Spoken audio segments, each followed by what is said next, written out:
mon accent italien.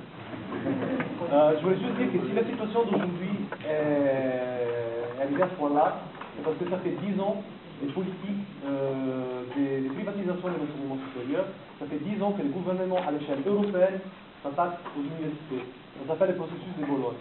Du coup, si aujourd'hui, nos TD sont sous-chargés, nos amplis, ils sont blindés, la souffrance du personnel augmente, c'est parce qu'il y a une politique de long terme qui est menée, et c'est la destruction de l'université publique et sa soumission au capital.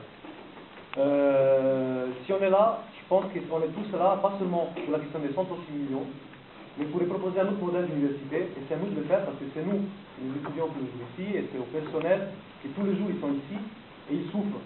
Et souffrir au travail, c'est juste une chose pas imaginable.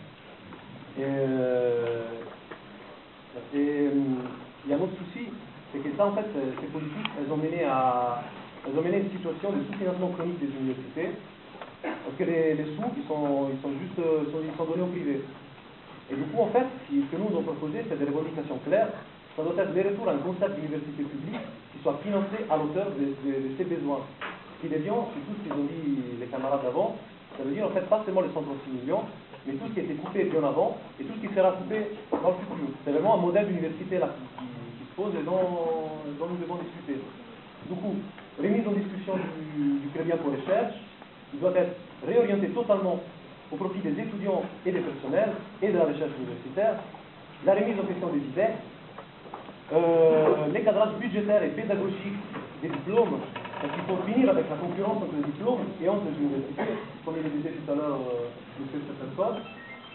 Et tout cela, on ne l'obtiendra pas avec les négociations. Tout ça, on l'obtiendra qu'en créant un rapport de force. Mais le rapport de force, il est déjà là. Nos camarades de Toulouse, ils sont mobilisés. Nos camarades de Clermont-Ferrand sont mobilisés. Du coup, aujourd'hui, nous, on se mobilise aussi pour montrer la solidarité aux étudiants et aux personnels qui ont déjà bougé. Et pour dire que pour dire que s'il n'y aura pas un mouvement national, en fait, c'est foutu, quoi. Aujourd'hui, nous, on fait notre parti à Strasbourg, mais il y a un mouvement national qui est là. Et c'est ça qui est important de souligner.